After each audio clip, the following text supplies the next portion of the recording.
Hello, everyone. Welcome to the April 18th edition of the Scientific Governance and Risk meeting. This is our 31st call. So congratulations to everyone for surviving this long. It's a bit of a milestone. It's an achievement in my books. It's not easy to keep momentum up on these things. So I am very encouraged to see the number of people that are continuing to join these calls and engage. It's what's happening here is interesting, it's unique, and we're all on the forefront of this very new and unusual wave of online or on-chain governance. And so thanks again for joining.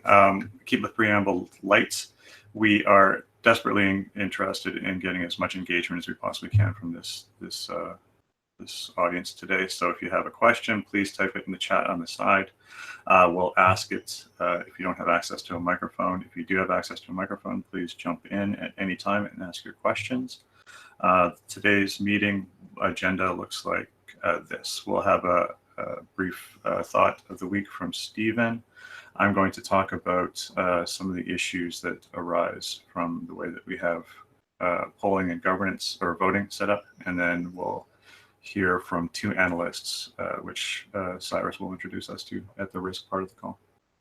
I think that's it for me, Stephen. I can hand it off to you.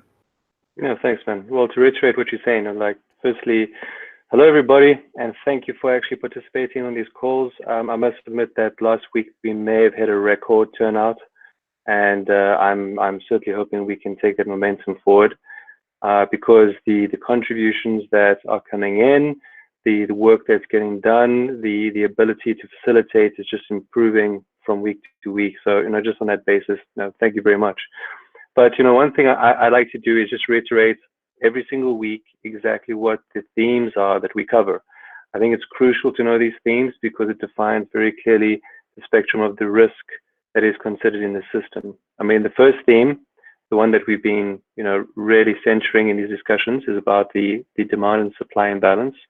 Or another way of looking at it is the demand and supply equilibrium.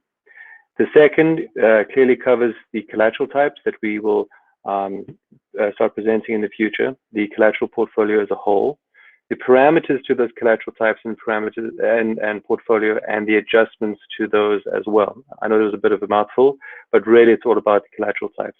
And then the last theme that we'd like to cover in these calls are the exogenous risks to the system. So again, as Rich pointed out, we are probably going to be tackling the demand and supply imbalance, and we'll probably touch lightly on the governance process, highlighting a few of the issues we need to keep in mind when voting. And I'm kind of looking forward to hearing from the two community members that will be that have been contributing to the risk working group.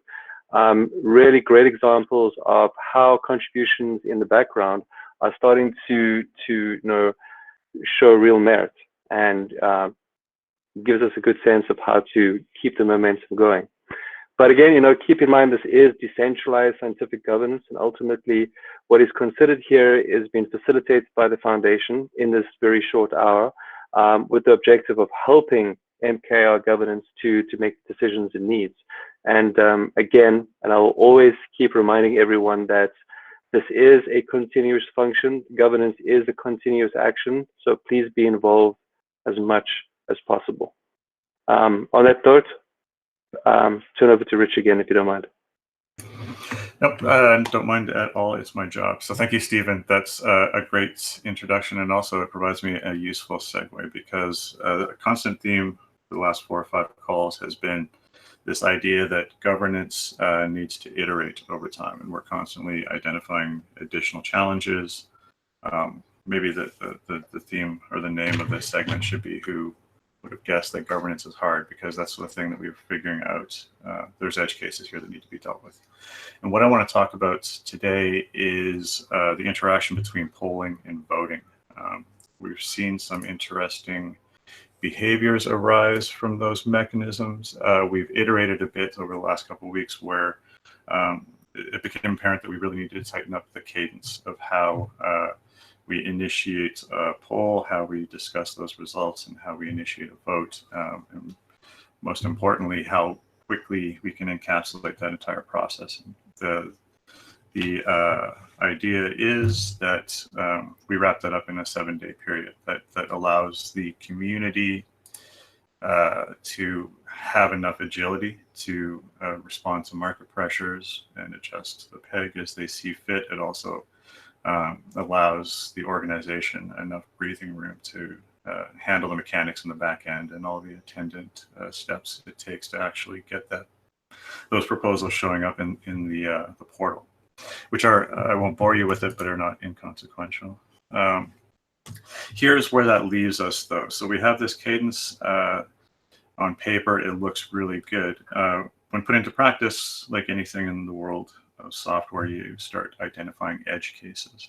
And one of those edge cases is what I want to talk about today, because it internally has spawned a fantastic number of conversations, and also in the Rocket Chat and in the subreddit of potential solutions. And so we have no end of solutions for this problem, but we don't know which one is the best one. So that was a mysterious little preamble. I'm going to provide some detailed context, and in order to do that, I'm literally just going to read what I wrote, what I posted in the subreddit. So if I sound stilted and or mechanical for a while, it's because I'm literally just reading things out loud.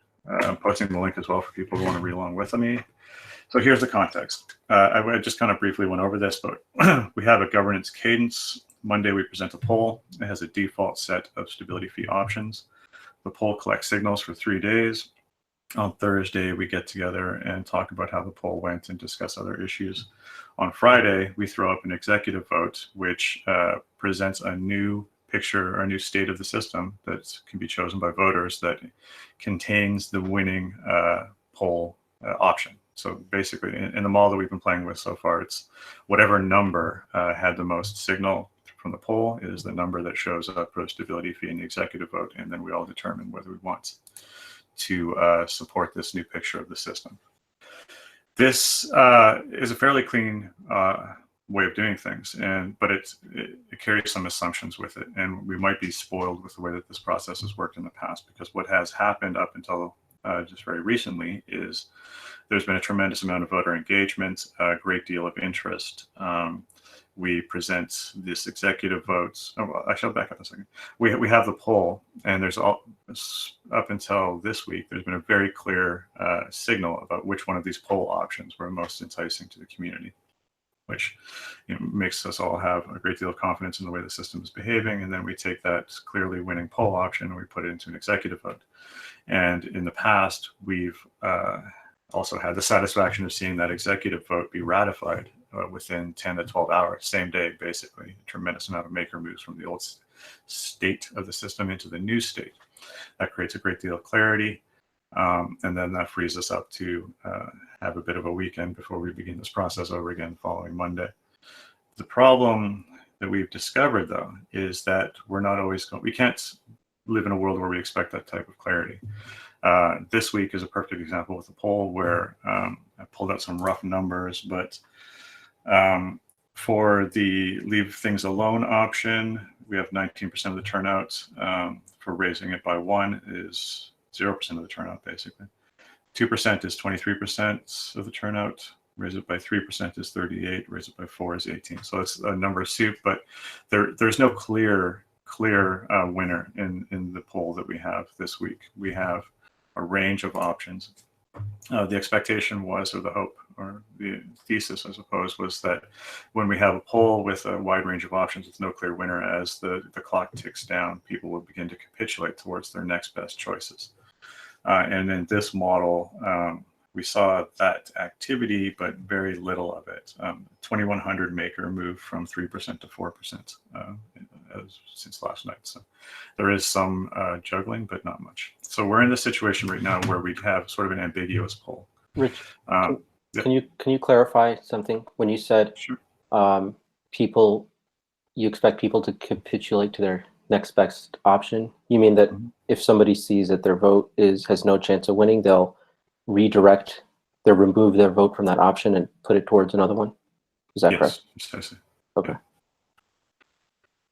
Yeah, so when theorizing how the system works, I think that that's been a fairly common assumption that people will go, okay, well, I'm not going to get my 2%, but it looks like 3% of my next best choice, and that one already has a winning vote, so I'm just going to dump in there or something. But that's a largely uncoordinated and organic series of capitulations and negotiations that need to happen offline. So I can't really speculate too much on what that might look like. But to get into, or to pick up the thread though, so we have a situation where we have sort of an ambiguous poll, and that creates some issues where we need to decide, well, if we have 4 options in a poll of 5 options and only one of them is in the lead by whatever 10%, is that really a situation where we need to go through the rigmarole of having an executive vote? So I'm going to leave that question open for now, and I'm going to go back to another problem that we saw in the system over the weekend. And that's the problem where we had, last week we had the poll. It was fairly clear which one of the options the community wanted the most. That was placed into an executive vote. And we all sort of, I don't know who we all are. I sort of sat around on Friday and waited for the end of the day and to see who won. And it was very clear that nobody won in that picture. And on Saturday, there was no clear winner as well. And on Sunday, there was no clear winner as well. And that was a problem because I needed to tee up the next poll for the system on Sunday. And that made me ask a very uncomfortable question. So if there's a poll coming on Sunday or on Monday that is asking for which of these range of options do we want to see, it presupposes that there's an executive vote, that there's a clear state of the system with which we're basing these increases on. And if there is no perception of a clear state of the system, we run into some situations. We don't know what to poll on Friday. And I want to bring some clarity around that because this is kind of a hard one to wrap your head around. We have a continuous approval voting system. We have a situation where we have an existing state of the system has been ratified. We add a new executive vote, and then people, maker token holders, can decide whether they prefer the new system or the old system. And I think that we've fallen into a trap where we assume that the new picture of the system is better because it's new. And it's more recent and it has up-to-date thinking behind it. And so the expectation, it's easy to fall into the expectation that once this new voting option goes into the system, it's just a matter of time before people come to their senses, move their maker over, and then we move forward again. That is not a safe assumption to make. And we actually have 3 states in the system that I can sort of identify where we have a single vote in the system that has the vast majority of the staked maker, and that's the way the system has been configured right now. We have an incoming vote where there's this expectation that this vote is an improved state of the system, and we're all waiting for people to move from old to new.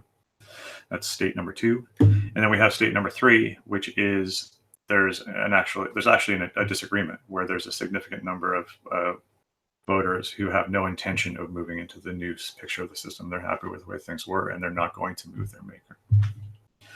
That creates ambiguity because that means that we don't know which state of the system we're polling for. We could set out a poll, and then people could change their minds and then start moving into a new state of the system in the mid-poll. So having a poll that is dependent on a known quantity for the system is very difficult. Actually, I'm going to stop there because I talked for like 10 minutes about stuff that might not be immediately familiar to a lot of people in the chat. So if there are questions or comments or immediate suggestions, maybe everybody understands it and I'm just beating a dead horse here. Cyrus, you were chatting in the side. Was there something that we need to address? Someone suggested that they were planning on capitulating for the executive vote. So if their option didn't win in the governance poll, they would just vote for their next best preferred on the executive. So, yeah. But that raises another problem, though, where we might run into a situation where we have an executive vote goes up and it doesn't get the majority of the makers staked into it. So we have the current state of the system, and then we have a new sort of weak executive poll that didn't get ratified, and then a week afterwards we might end up with another sort of weak executive poll which no one will ratify. And so we might have this like long list of executives that never actually get executed, and that creates even more ambiguity in the system, which is a puzzling sort of world to live in. I guess it's a question for the way the system is architected and designed. Are we voting for a specific stability fee, or are we voting for a change in the stability fee? Yeah, well, that's a good question. So that puts us into a position where we can start talking about, are we voting for relative improvements or relative increases or absolute increases? So, but that also leaves us in sort of this gray area, because if it's absolute, there's a poll for raise the stability fee to 11% or something, 15%, and then at some point during the course of the week, a new executive was ratified that sets the stability fee to 15%, then that poll is now invalid. Or if I guess that's enough of an example there. Because the sands are constantly shifting underneath the polling system, even relative and absolute values have a potential for being signaled for, but no longer appropriate. And then we'd be in this position where we are presenting executive votes for a system that no longer exists, or we're in a situation where we're vetoing polls because they no longer make sense, and that's a risky situation to be in, I think. Does that make sense, Matthew, or I failed to understand your suggestion? No, I mean, that's it. I mean, I guess I'm trying to, like, if you fast forward what you were just saying to the part of, if you just had a vote and I'm just making it simple right now, -2, -1, excuse me, but the delta is the question, but the real number is the absolute. So if we're at 11.5 now, the vote maybe should have -2, -1, 0, 1, and 2. And that's just the executive vote, and it should be a continuous roll. But you're really not voting for the change. We really, in my view, should really be voting for what we think the actual end stability fee would be. We logically should know what the state was beforehand. And so it's very similar to these Telegram polls that they run, where you can retract your vote and cast a different changing vote. And it's just a live, continually voting system. Yeah, that's good, because that turns over a rock that I've been considering as well, because we have this polling system, and I think that, and I could be completely wrong, and if somebody has deeper insight, please stop me before it's too late, but the polling system was initially designed to gather signals around things that don't actually result in a state change. So the MakerDAO principles, or we should do X, Y, and Z in the real world or something. The executive votes primarily are to execute a new state of the system. And so one of the questions I've been asking myself is it not the correct place to be polling for a range of options, when instead possibly there should be a range of options that are simply placed into the executive voting system, and that's simply it. So wait, I have a technical question. I may be under the mistaken belief, but I thought that each individual MKR could vote on up to 5 different slates at the same time. Is that correct? I have no idea. Because I thought, yeah, because I think you get multiple votes per MKR on different slates, or just the way that we're currently doing voting. Is anyone technical on the call that can answer that question? I'm not recognizing any names. I could ask in one of our internal channels. Yeah, because for some reason I thought that each individual MKR could vote on up to 5 slates.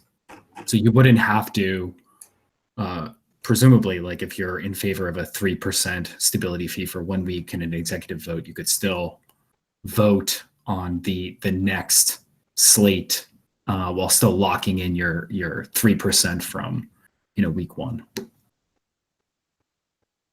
Yeah, so we'll need to dig into that.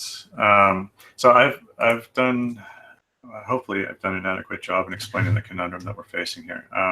I don't expect us to spend the rest of the call digging into the minutiae of this. I just wanted to put it on people's radars and encourage them to come into that thread that I posted in the chat and give us some suggestions. But I'm going to make the water even murkier by adding some questions that are outstanding. So we also ran into another issue where potentially could be a disconnect between the demographic that's engaging with the polls versus the demographic that's engaging with the executive.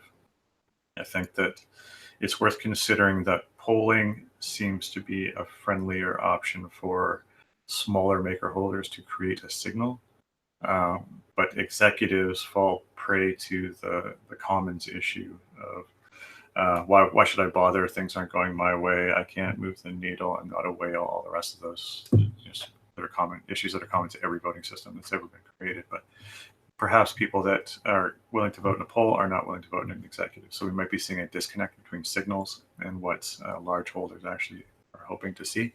It could be vice versa. Large holders have to deal with custodians. They have a lot of multi-sigs and they have to dig things out of safes in order to get access to their ledgers. So maybe they're willing to go through those hoops in order for an executive, but they're not willing to go through that hoop just to signal some information on a poll. It's hard to tell. The other major question we need to address is, does the polling system have a hard dependency on a recent state change having successfully executed in the system? One of the things that I want to get some clarity on is, are we allowing enough time to pass between an executive and a poll? And this is something that we didn't get into today, but it's something we need to think about. So we have an executive on Friday, and then the following Monday, we kick off another poll. So the intervening weekend, is that enough time for the market to react? Is that enough time for people to understand the new state of the system? Is there any breathing room here? And is it just a fantastically inconvenient time for people to be removing their tokens out of cold storage? Something we need to think about. And this is one of the puzzlers for me, I think, is how do we know whether a new picture of the system, a new vote that's been placed into the portal is failed or not, or has a lack of support? We have an existing picture of the system, we put in an executive, and after 2 days, 3 days, 5 days, it doesn't reach a majority. Does that mean we can all assume that this is a weak proposal? And is there any utility in even having it in there? So there's been a lot of options thrown around where we can potentially start thinking about thresholding this amount of maker needs to vote in order to have an executive.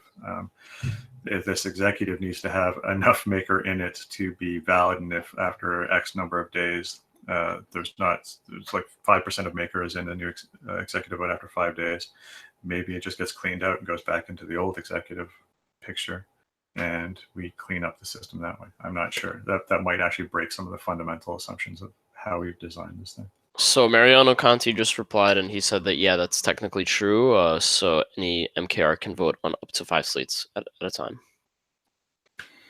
All right, that's interesting. So, Chris, why were you asking that question? Is there a solution here that I'm missing? Yeah, because we're talking about like capitulating votes and moving votes around, and it seems that you don't need to. Oh no, hold on. Actually, I'm wrong. He said not 5 slates, 1 slate with up to 5 addresses. If you have MKR on different addresses. Yeah. Got it. So the question, yeah. So then we're right back at square one. It doesn't matter. All right. So I'm not going to bog us down with game theoretical conundrums today. That's now officially on everybody's radar, and I posted the link. So let's continue the discussion. There's been some interesting solutions presented in the chats already. They need to be fleshed out a bit. So I'm going to leave that there unless somebody has a link to how to fix governance that we can all enjoy, or they have a magical solution for us. If not, Cyrus, did you just BRBS? Are you back? I'm back. Okay. I'm going to hand it off to you because you have something special for us today. So what's going on in the world of risk? Sure. So today we're going to hear from, as mentioned, 2 members of our risk working group. Vishesh has spoken in the past, and he will be kicking off the state of the peg today. We're also going to have Primosh with us to report on CDP statistics. And I've realized we've never really had them give proper introductions. So Vishesh and Primosh, if you want to give a quick bio, please feel free. And to everyone else, as you all know, we're pushing hard on this decentralized risk governance approach. If you are interested in getting involved, please reach out to me.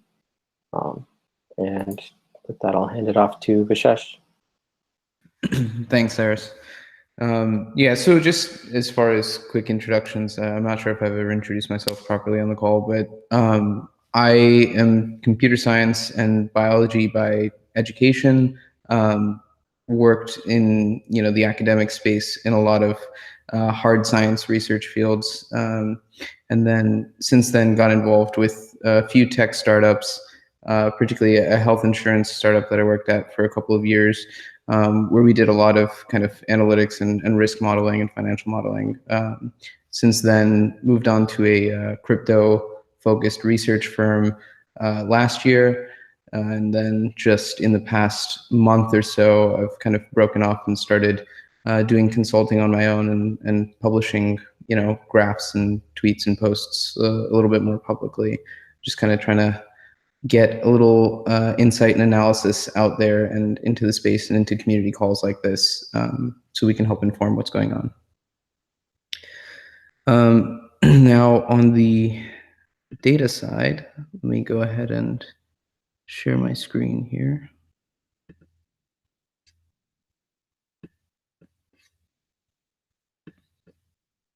Okay, you can see these graphs.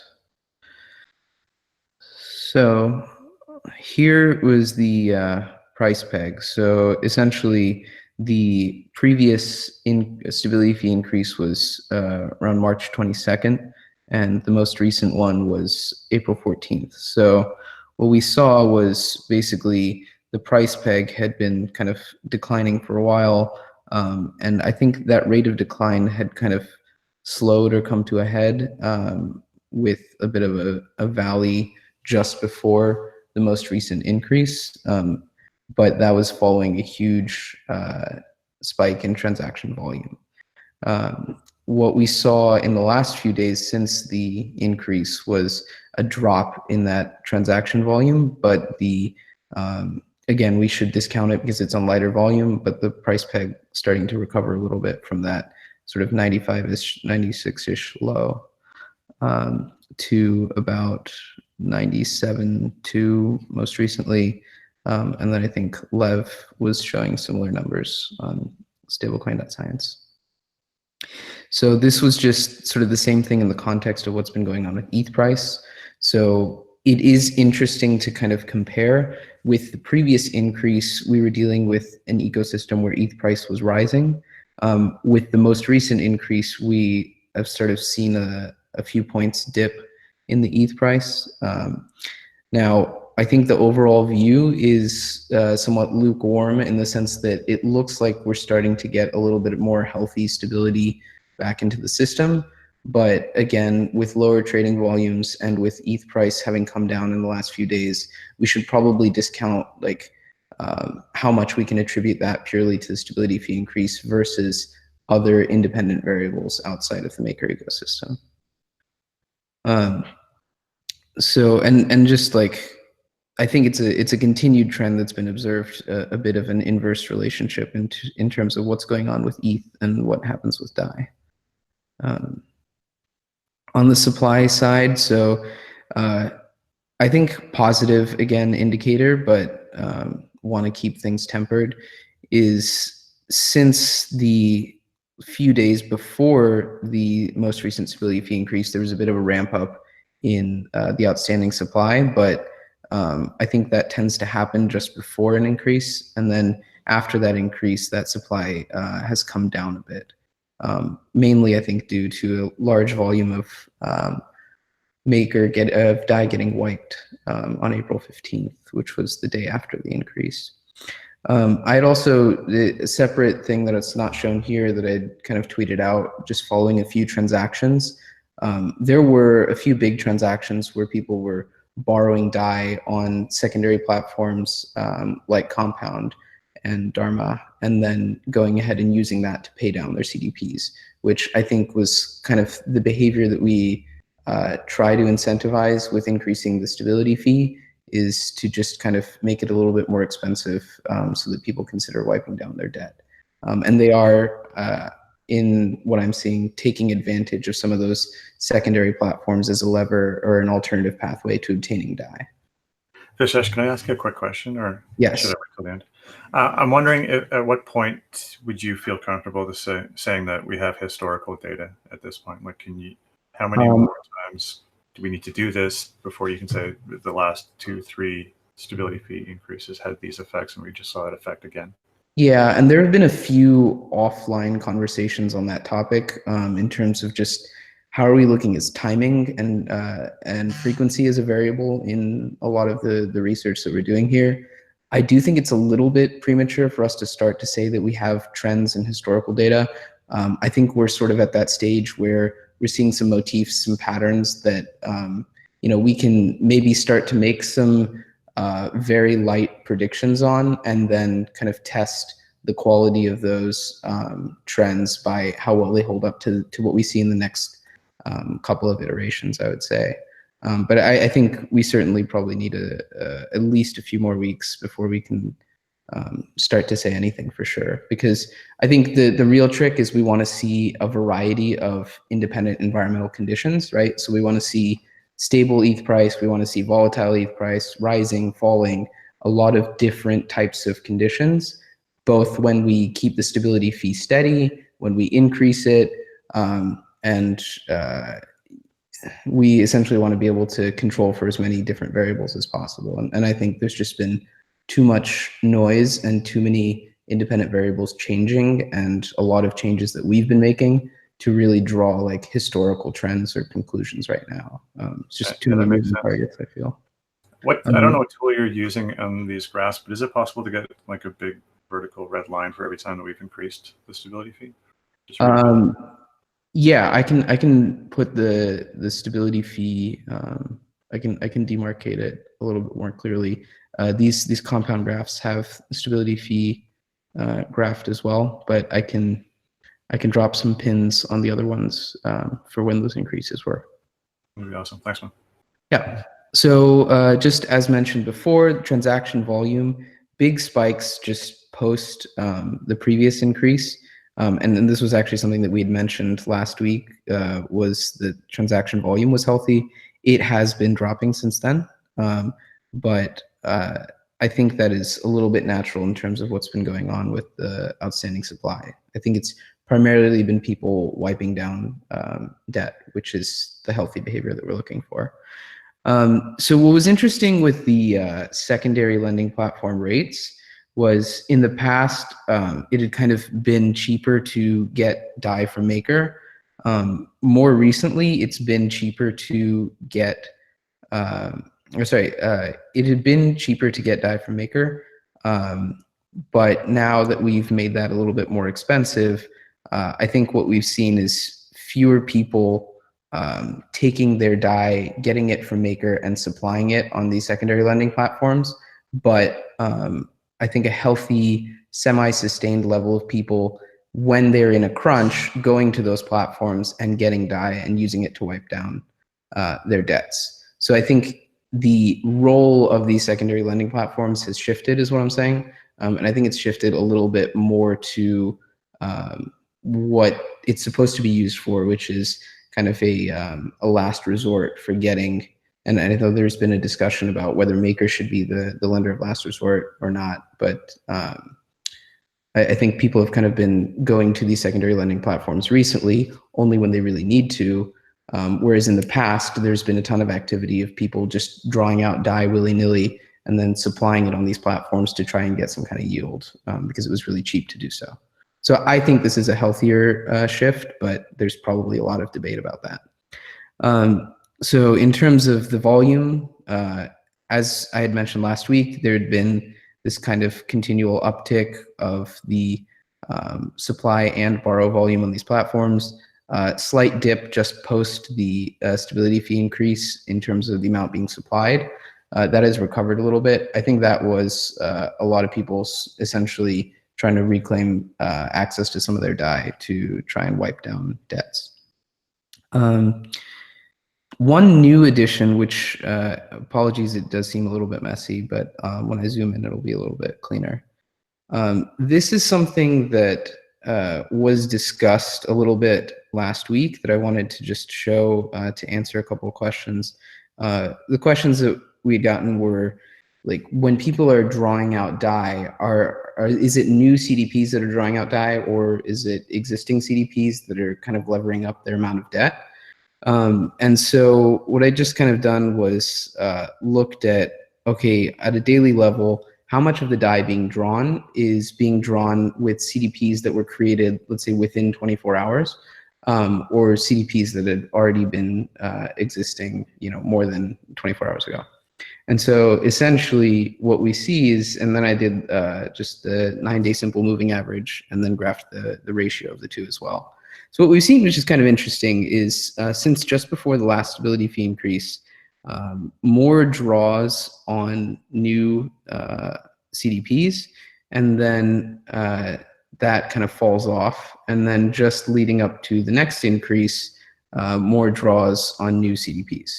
So, and this kind of is, I think, an indirect indicator of something else that I wanted to show, but we'll likely have to show next week, which is kind of the overall age of this debt.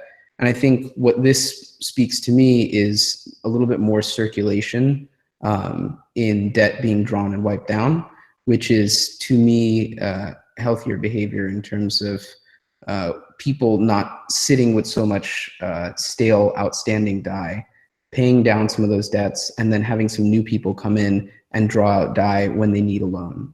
So I think this is a potentially healthy indicator, but also given what's been going on with ETH price, I always want to kind of qualify, because when ETH price is going up, we tend to see people want to lever hard on DAI, and then lever hard on ETH and use DAI as a pathway for doing so. And then when that ETH price starts to fall a little bit, we did see some liquidations as well, a little light compared to in the past, obviously, because it was a very small drop in price. But in the past month or so, we have not really seen very many liquidations. So again, that drop in ETH price does tend to be a healthy moving the sludge through the pipelines kind of factor for Maker, in my opinion. Sorry, I don't want to take up too much time. So I think that was the gist of what I wanted to show today. Actually, if do you want to pull up the compound? I just have one really quick question on that. Sure. If that's okay, I don't want to take up time. The volume or the rates? The rates. So this is saying it's still. So what's the difference there between the borrow rate and the Maker stability fee? So in May. Yeah, it's been about 13. It's dropped recently to like 12.6 versus the 11.5 stability fee. We're getting close. The one thing that I'm trying to understand as well is, so my understanding is when you borrow from Compound, the collateral that you post, you're also a supplier for. So you're earning interest on your collateral. Is that correct? So my understanding was you have the ability to do so. I was not sure if it's an like automatic function, but broadly, yes, that's I think how it works. So technically, potentially net of the interest rate that you're earning on your collateral, it may be the case that the borrow rate actually is very, very close to the current stability fee. So yeah, I think let's say you're earning a percent on it, right? Then they're about equal. Yeah, so I think you always have to discount the borrow rate. And so if you discount from 12.6 versus 11.5, it's probably pretty close. I think that's accurate. Right. Though it is, you're paying your debt is lower than your collateral by value. So one of them is maybe earning a lower interest rate, but there's more of it, and so potentially could even be higher, depending on what the rates are. I don't know what the supply rate for ETH is or whatever equivalent on Compound right now, but. Yeah, I'd also be curious now. We've seen a lot with Dharma and potentially looking at those rates here more seriously as a thing, though we have in the past discussed the issue of subsidy and looking at other secondary lending platforms that are now getting some volume and looking at data for those. But anyway, that's interesting. So potentially we could be coming to a point where we're getting quite close between Maker and Compound. I mean, Dharma right now is giving you 11%, like Joe is saying, but definitely some loss leading going on right there. I'd encourage everyone to just go use the interface to see that, they're definitely subsidizing those rates up to $1 million. And I wonder if Compound is doing something similar. All right. Well, thanks for that, Vishesh. I guess before we jump into kind of the conversation, let's have our second presentation happen as well, and then we can discuss after. Yeah. Hi, guys. Can you hear me? Yes, we can. Okay, cool. So just a really short introduction of myself and my team, because I have a lot to show you today and we don't have much time. So my background is in financial risk management. I currently run a company called Block Analytica, which focuses on crypto fundamentals research and investing. We're a team of 3 and we're based in Slovenia and Europe. Before I start sharing my screen, let me just say that we intend to develop tools to measure this kind of metrics that I'm going to show you today. I made this in Google Sheets and it's not automized yet, so hopefully we'll soon see such things online and in more user-friendly environment. Further, we're also working on addressing DAI on-chain transactions and whitelisting certain addresses to get familiar with DAI demand, because I believe currently DAI demand is mostly unknown and the most important you could call it variable when addressing supply and demand imbalance. Okay, so let me start sharing my screen.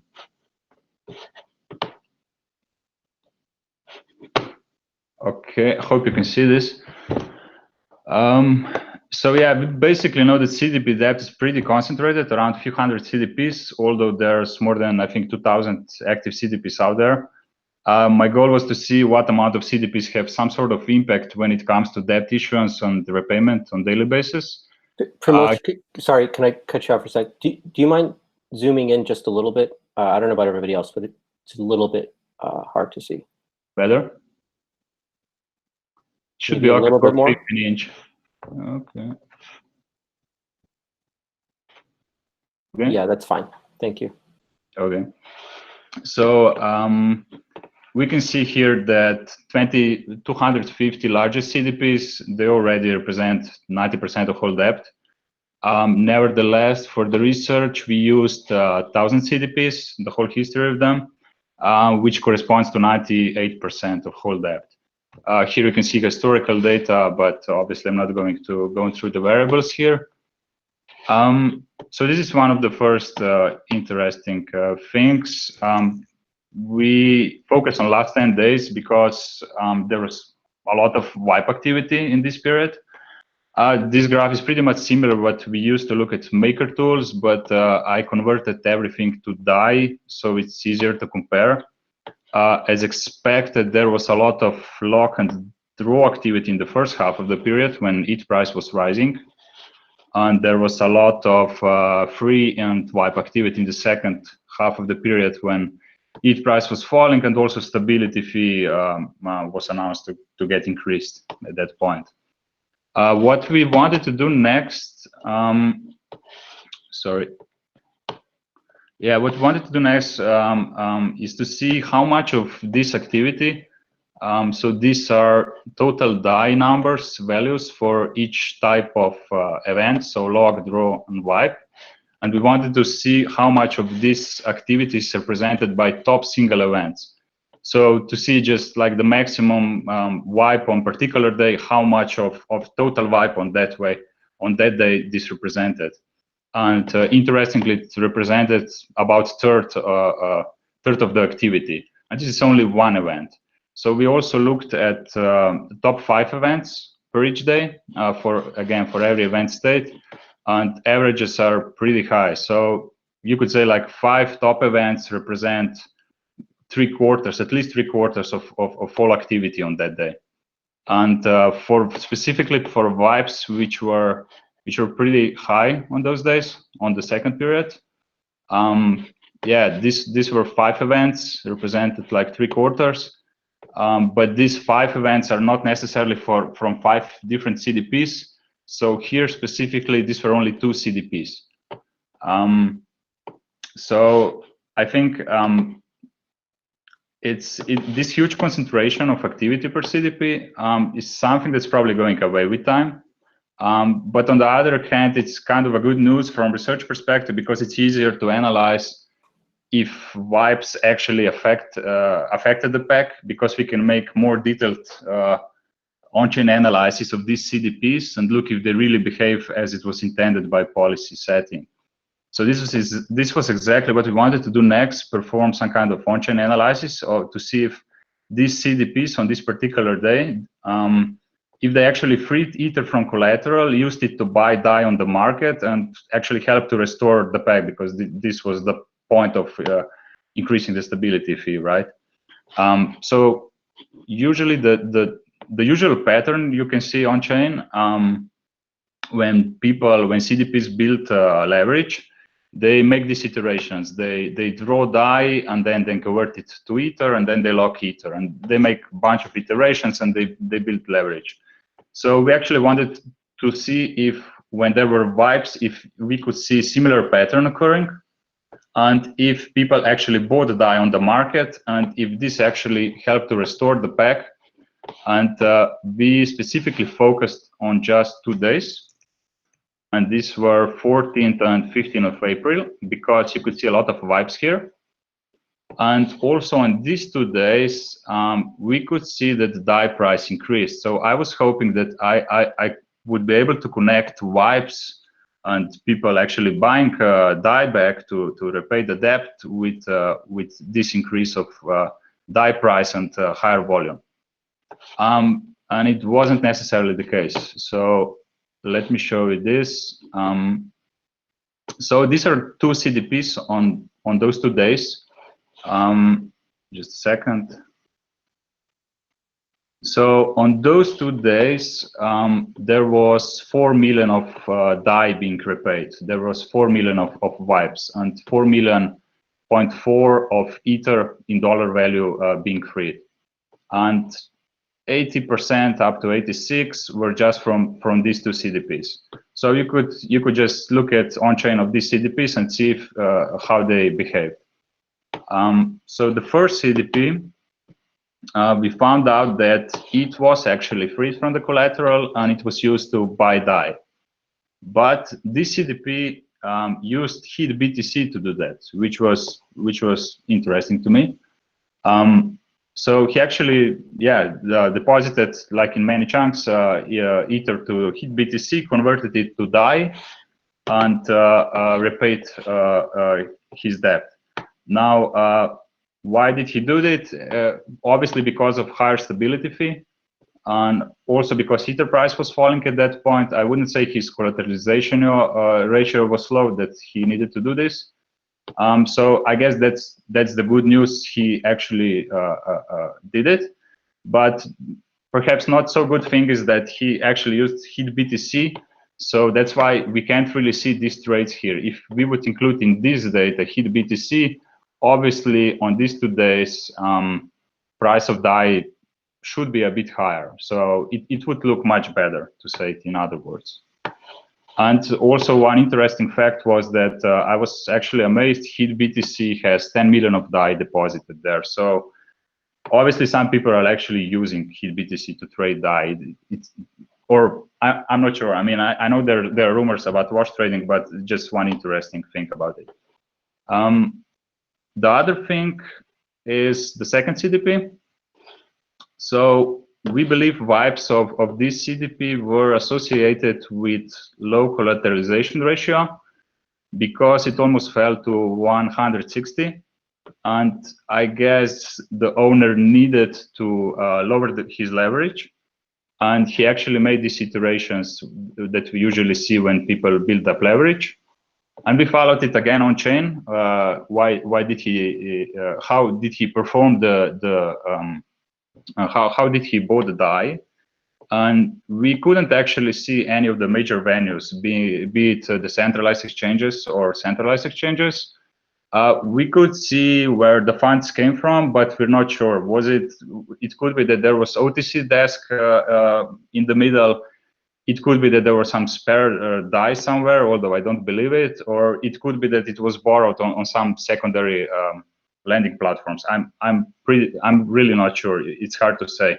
But we're we're really certain that none of these swipes on these 2 days, where we thought, okay, this is helping with the pack, it didn't actually. These trades that we see here, I guess they were mostly associated with some guys going hedging their positions and buying DAI because Ether was falling at that point.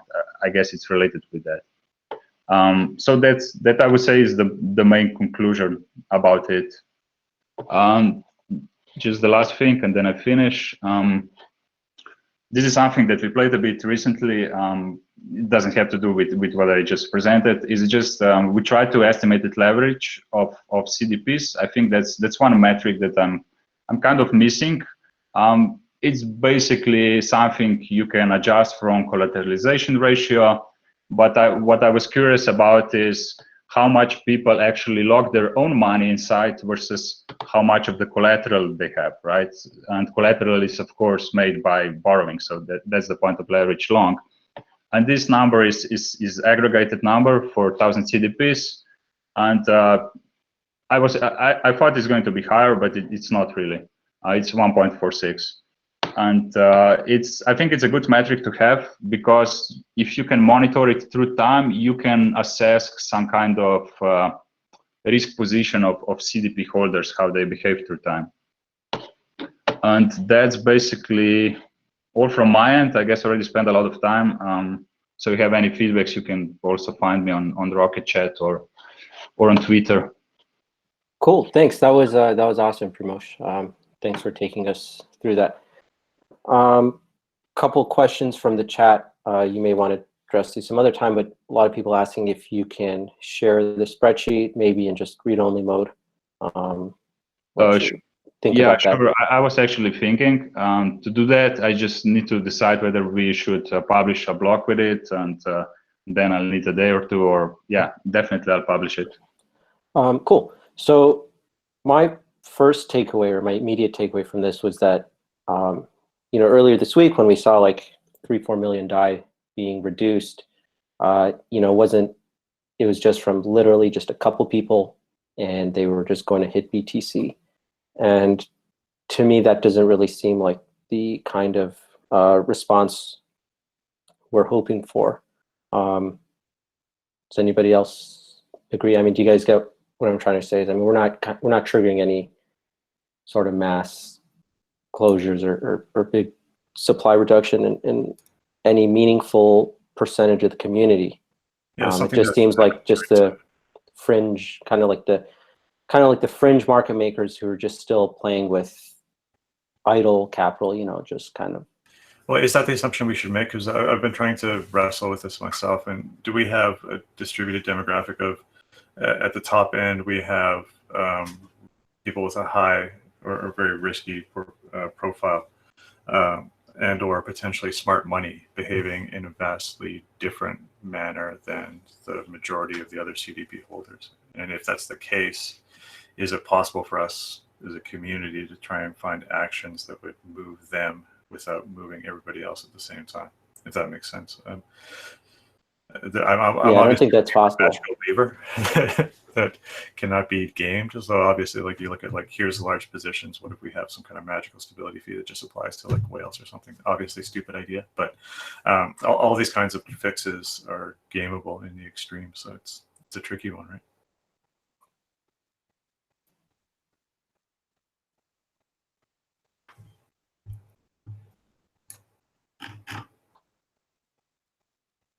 Michael, what did you just posted a link there? What's the genesis of every activity? Oh, hey guys. Thank you very much for all the data points. It's super interesting. I think a lot of the data points are sort of these very noisy kind of, it feels like they're very noisy. When you break it down, everything comes back to trying to determine how risky the system is relative to the underlying asset, and how is that underlying asset performing in the market. And so basically the biggest indicator that I can see that gives you the most amount of data from that, which is going to be wipes, draws, dies, all that kind of stuff, it all comes from the collateral ratio. And the collateral ratio, I posted about it, I've gone about it. I put a post in the MKR.gov subreddit, and then I've talked to a lot of people on Rocket Chat about it. But I think all these things considered, you need to really, really emphasize that being the indicator of, how you determine the stability fee. For the stability fee has gone really, the price and the peg has gone really wonky over the past, let's call it 6 weeks. And in that 6 weeks, looking at that spreadsheet that I just put, the first time that we've actually had any kind of recovery is when we've actually been within those upper and lower bounds in our, when the stability fees actually fit those upper and lower bounds. It's not, I haven't been super diligent on it, just I don't have time, but I would really, really, really, really encourage people, if they can, to sort of crack open that rabbit hole. And I think what they'll find is this is the best guiding compass for us determining what the stability fee should be. So Michael, those are fascinating topics of discussion. We're at the top of the hour, though. I don't want to silence you. So if people want to hang out and talk about whether the collateralization ratio is the magic number that we haven't been paying attention to, let's continue the call afterwards. But it's late in a lot of places in the world and people have meetings. So Stephen, did you still want to give us a thought before we shut things down? Well, yeah, by all means, firstly to Vishesh and Primaj, that was brilliant. Thank you very much for participation. And obviously, Michael, I do not wish to cut you off ever. So I'm going to keep this short. And obviously, if folks want to keep on, so be it. And I'll also leave it up to Rich. But again, thank you very much for your participation, folks. Really appreciate it. Yeah, that's great. Thanks everyone for joining. I'm not sure what we do in this situation because we've had a couple of really interesting conversations post-call. I've been in the habit of stopping the recording, but potentially people might be missing some interesting things. So maybe today as an experiment, we'll continue to record if people have questions they want to ask and see how that shakes out.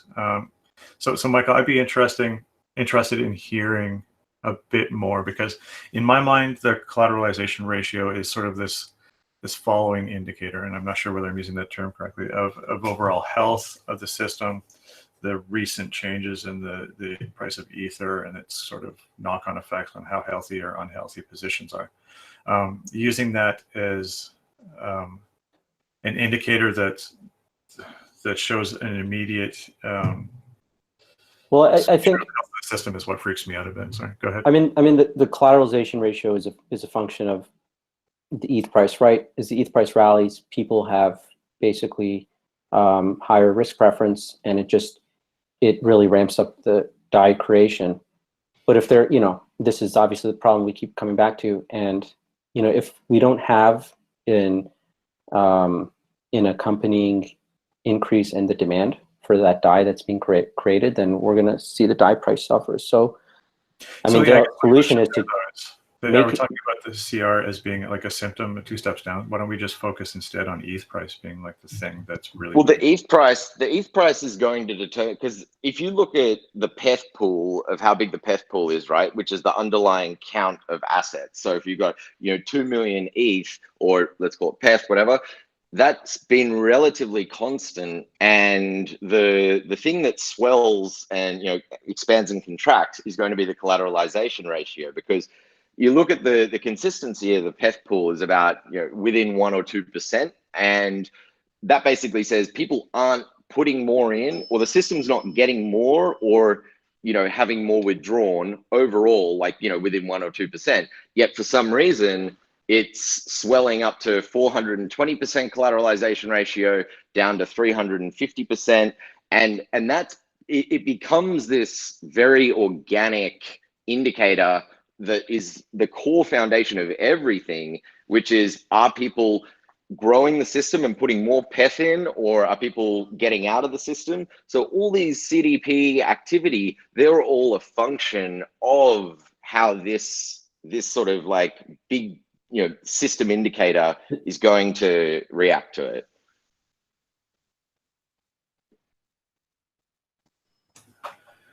Okay, yeah, that's interesting, and I'm hoping that people that understand the system or the interplay between the market and MakerDAO can chime in with some deeper insight. It just still feels like this is the collateralization ratio is a blending of a few other, the risk appetite, the recent prices in ETH, the lag. But what determines the risk appetite?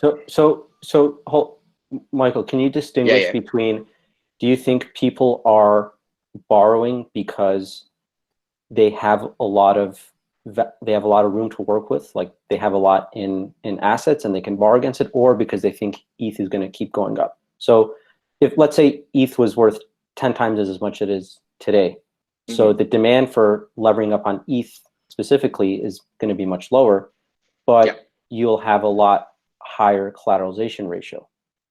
So would that necessarily lead to a weak DAI price?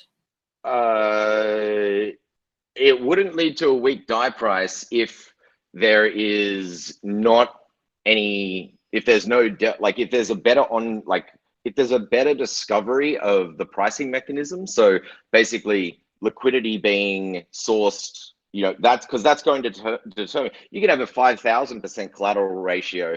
And if it's a, 1-to-1 peg between the environment in which people trade and exist, which is going to be the on-chain markets versus the off-chain oracles, that delta, if there's no delta between those, you can have a zillion% collateral ratio and it's not going to affect the stability fee. Like it's still going to be 1-to-1 and it's going to be smooth sailing. Because basically, well, the premise here that I'm talking about is oracles are one thing. The collateral ratio is a very organic indicator of the environment itself. And if we look at on-chain trading, where we're saying DAI to ETH should be the same as USD to ETH, it's sort of like these markets that every market is different. So government restrictions in China means China might be trading at a premium. KRW was trading at a premium in 2017 because of these capital outflows. It doesn't mean, basically, there is different, every single country or region has different, whether it's throughput restrictions, regulatory restrictions.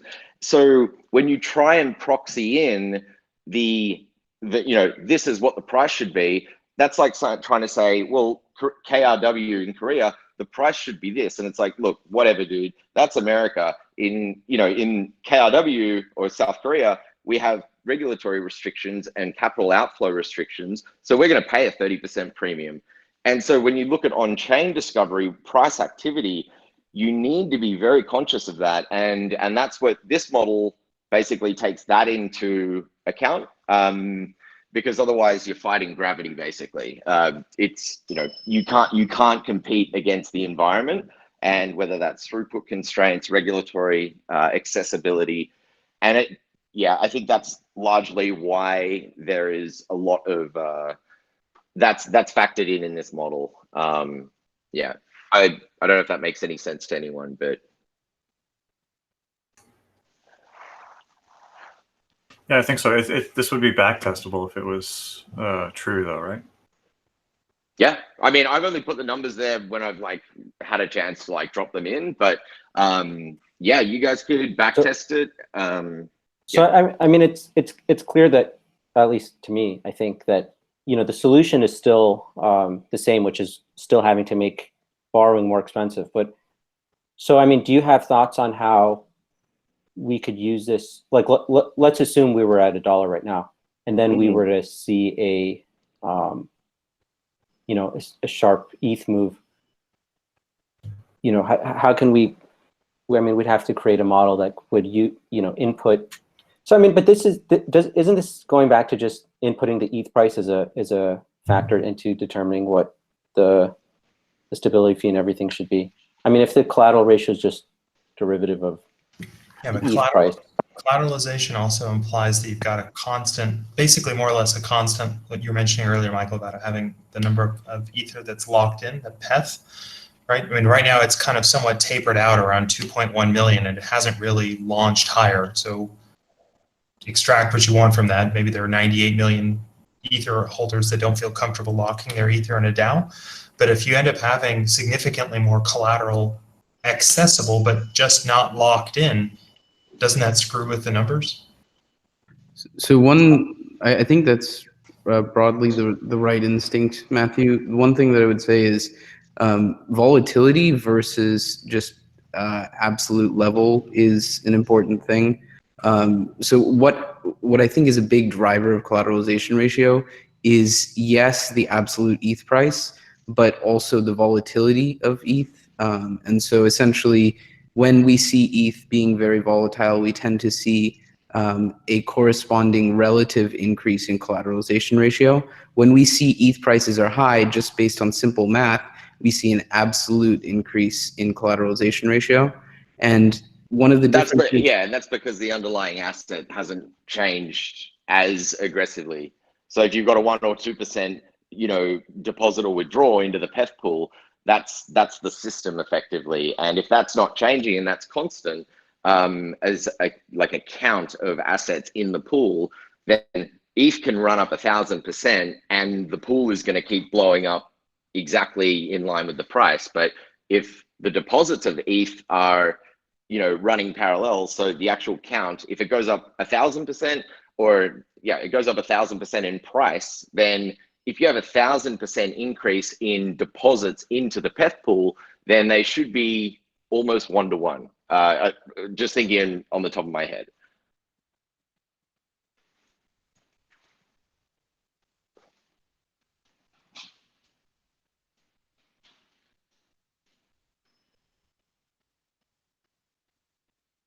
Well, I'm going to have to think about this for a little bit.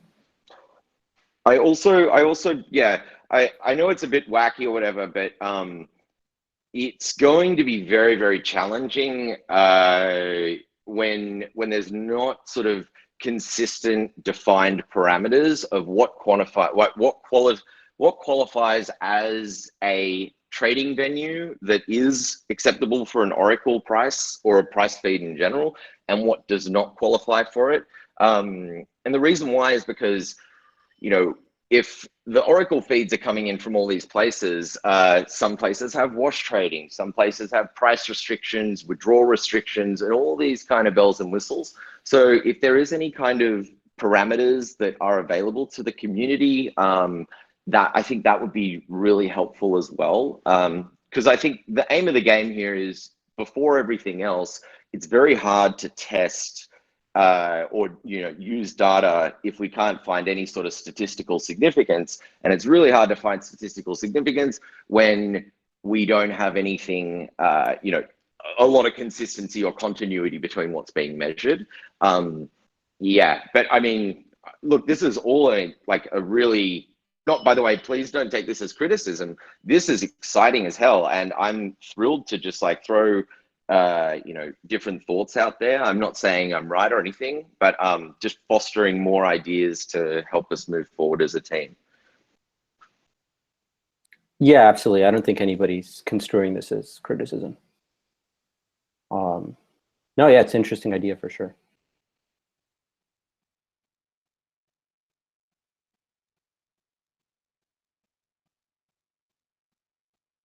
So I'm not sure what we do at this point because we're in uncharted territory. So should we commit to chatting for the next 20 minutes, or you want to wait till things just wind down? Should we stir up the pot with some more hard questions? Well, so let's see if you can rewind for basically an hour beforehand when you mentioned where things ended up with the poll, kind of left it into an uncertain area. So what do we do? Do we have an executive vote tomorrow? Do we do another poll? Yeah. That's a great question. So this is something that we've been tossing back and forth. And I think that there's an enormous amount of risk if we just kind of go, okay, well, we have this governance system. Everybody's kind of agreed to it. We've committed to it. We've talked about it endlessly. But this time we just don't like the way it's going to turn out. So we're not going to do it. I think that's going to be, the blowback would be fantastic. So we're committed to the system. The community has designed it. The community has voted for it.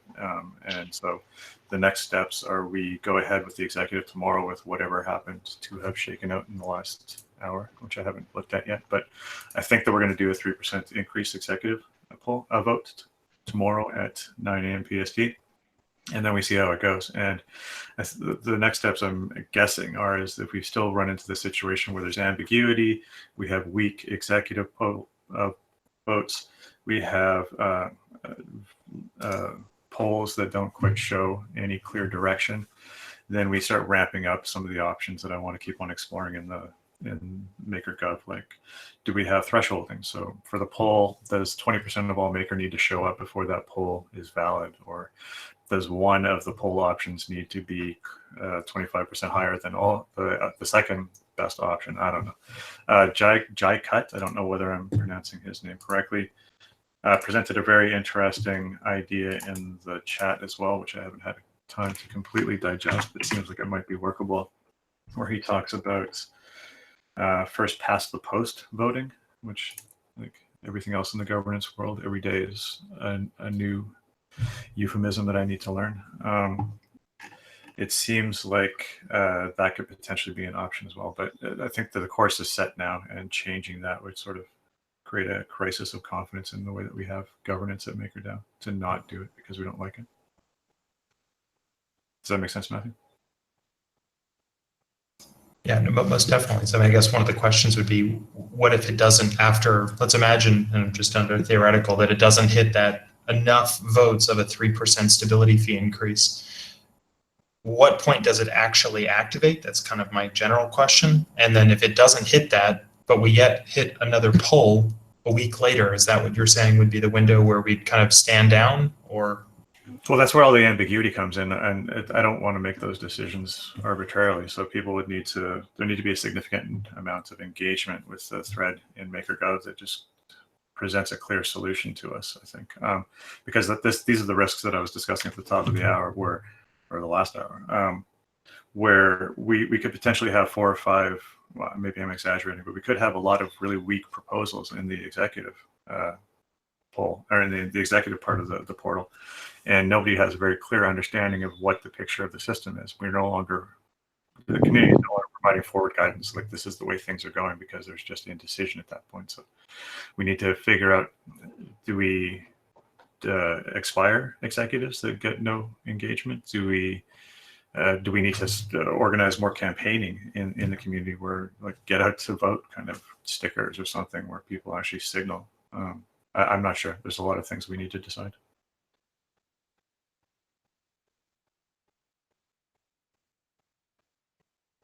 I've posted, well, it's a good segue while there's some more uncomfortable silences. I've posted a link to the discussion again in the side chat. And I've also posted the link to the first past the post suggestion by Jai Cut. My expectation is we spend the next week just aggregating opinions, and then in the next call, we have a clearer picture of which way the community is leaning as far as solving this problem, and whether it really is a problem. Like, there's all kinds of things on the table. And the other one that we just sort of came up with as the call was proceeding is, like, is the polling architecture a bad match when it comes to determining what a risk parameter should look like? Maybe that's just, maybe polling is for intention or business changes or foundation changes, and executive votes are simply, I mean, we go straight into an executive vote for a parameter change. I'm not entirely sure.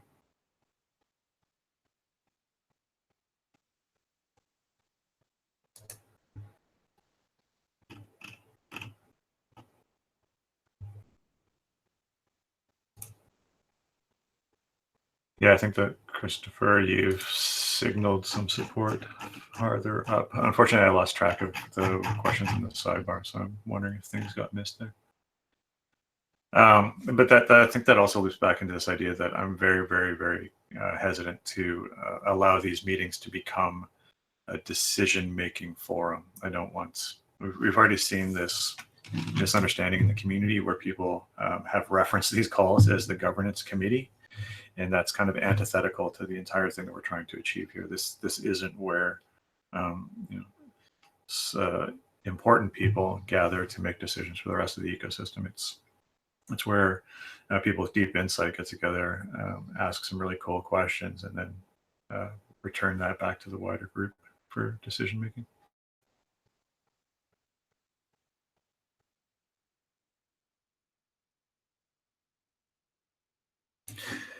So what do people think? Should we open up a can of worms, or should we consider the conversation sort of organically having wrapped up and then leave it where it's at? Cyrus, did you have any other major topics that you wanted to get into? Not really. All right, I think that it's been a long week. People have things to do, so let's stick a fork in it there. All right, thanks, everybody. Like this, I'll say it 5 times. Continue the discussion in MakerDAO. I'll be posting a summary there. I'll be posting a bunch of links. I'll be posting links to Primosh's spreadsheets and Vishesh's graphs, and video, audio, and transcripts as well. So let's continue the discussion. Thanks, everybody. Thank you for hosting the call, Rich. No problem. It's my job.